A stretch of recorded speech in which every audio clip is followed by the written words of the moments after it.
Have you ever had a moment where you said or did something in the heat of emotion, only to regret it later? Maybe it was a harsh word, a snap decision, or an overreaction that left you feeling defeated or disconnected. What if I told you that learning the power of not reacting could completely transform your relationships, your confidence, and even your peace of mind? Stay with me, because by the end of this video, you'll have a new perspective on how to control your emotions, one that could change your life. Step 1. Pause before you act. This is the simplest yet most powerful step. When emotions surge, your first instinct is to act. Maybe you yell, slam a door, or send a heated text. But here's the truth. Those first impulses are rarely helpful and often destructive. Instead, practice pausing. Count to 5. Take a deep breath. Inhale for 4 counts, hold for 4, and exhale for 4. This may seem small, but in that pause, you regain control over your mind. Pausing isn't about ignoring your feelings. It's about giving yourself a moment to process them. Think of it like a buffer zone, an emotional cooling off period. The longer you pause, the clearer your perspective becomes. Here's a visualization. Imagine your emotions are like a stormy sea. When you pause, you drop an anchor. The waves may still crash, but you're grounded, stable, and not at the mercy of the storm. The next time you feel anger or frustration bubbling up, pause and ask yourself, what outcome do I want here? This simple question can shift your focus from reacting to responding with intention. Step 2. Reframe the situation. This step is all about perspective. When something triggers you, your mind often exaggerates the issue. Someone cuts you off in traffic? Your brain says, they disrespected me. A coworker criticizes your work? They're attacking me. But here's the reality. Most of the time, it's not personal. That driver isn't targeting you. They're just in a hurry. Your coworker might be stressed or poorly communicating, not plotting against you. Reframing is about stepping out of the story your mind is telling and seeing the situation objectively. Ask yourself, is this really as big of a deal as it feels? What might this person be going through that I don't know about? What can I learn from this moment? By reframing, you turn triggers into opportunities for growth. It's not about excusing bad behavior. It's about choosing not to let it control your peace. Here's a tip. Practice gratitude in moments of frustration. When someone tests your patience, think of it as a chance to strengthen your ability to stay calm. Over time, this mindset rewires your brain to handle stress with grace. Step 3. Practice emotional regulation daily. Mastering your emotions isn't a one-time effort. It's a daily practice. Think of it like building a muscle. The more consistent you are, the stronger you become. Start by becoming aware of your emotional triggers. Is it criticism? Being interrupted? Feeling unappreciated? Once you identify these triggers, you can work on strategies to manage them. One powerful technique is journaling. At the end of each day, write down moments when you felt triggered and how you responded. Reflect on what you could do differently next time. This self-awareness is the foundation of emotional growth. Another tool is meditation. Even 5 minutes a day can help you cultivate inner calm. Focus on your breath, and when thoughts arise, let them pass without judgment. This practice trains your brain to stay present, even in high-stress situations.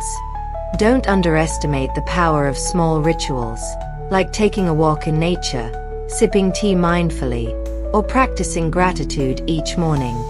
These habits create a baseline of peace, making it easier to stay composed when challenges arise. Let me tell you a story. A good friend of mine, Elena, used to have a rocky relationship with her teenage son.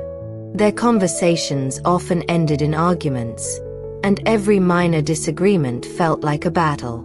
Elena loved her son deeply, but his behavior often triggered her frustration.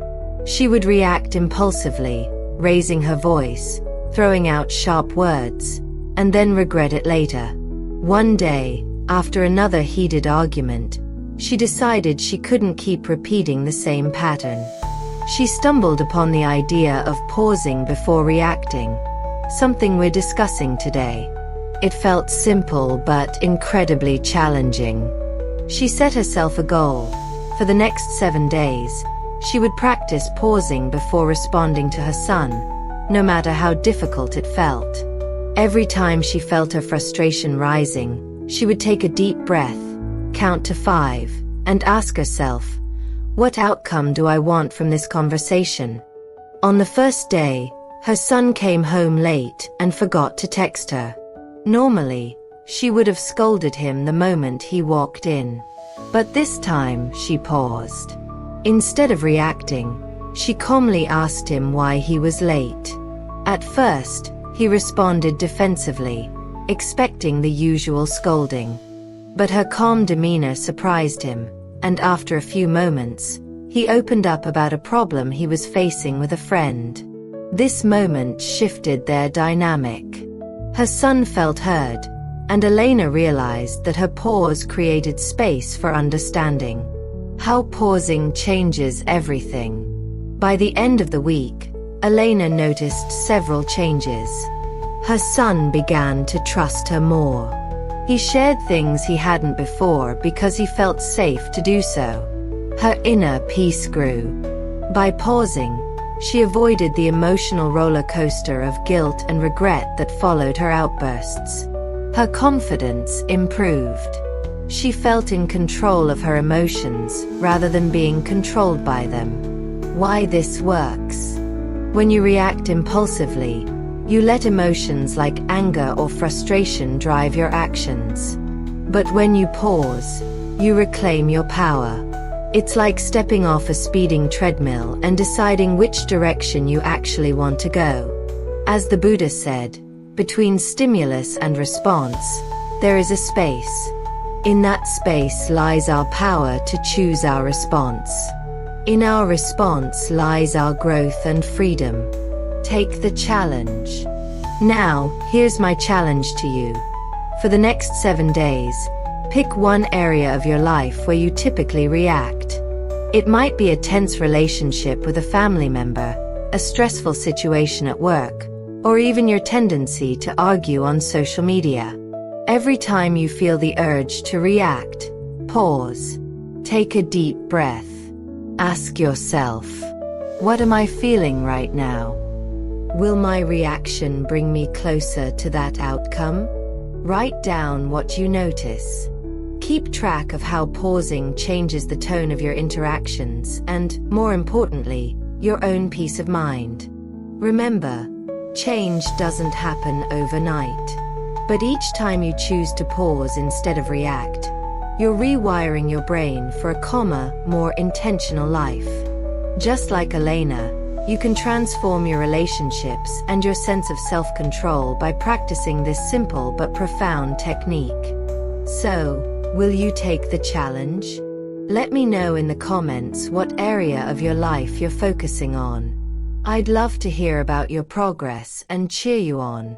As always, thank you for watching, and don't forget to subscribe for more insights and inspiration. Until next time, remember, your power lies in the pause. What happens when you stop reacting? When you master the art of not reacting, you regain control of your life. You stop giving your power away to others' words or actions. You become calm in the storm, the person people look up to for guidance. Relationships improve because you're no longer escalating conflicts. You start listening more, understanding better, and responding with compassion. People feel safe and respected around you, and they naturally mirror that energy back. Most importantly, you feel a deep sense of inner peace. No longer are you at the mercy of every little annoyance or setback.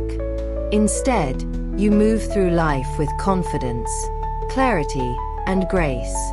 A friend of mine struggled with reacting to her teenage daughter's rebellious behavior. Every disagreement turned into a shouting match. One day, instead of reacting, she decided to pause. When her daughter yelled, she stayed calm and said, "I can see you're upset. Let's talk when you're ready." Her daughter's reaction? Silence, followed by an apology later that evening. That one moment of restraint shifted their dynamic. This story isn't unique. It's proof that when you stop reacting, you create space for understanding and connection. As Lao Tzu said, "He who controls others may be powerful, but he who has mastered himself is mightier still." So, my friend, are you ready to take that first step? Share in the comments one situation where you'll practice not reacting this week. And if this message resonates with you, don't forget to like and subscribe for more insights on mastering your emotions and living your best life.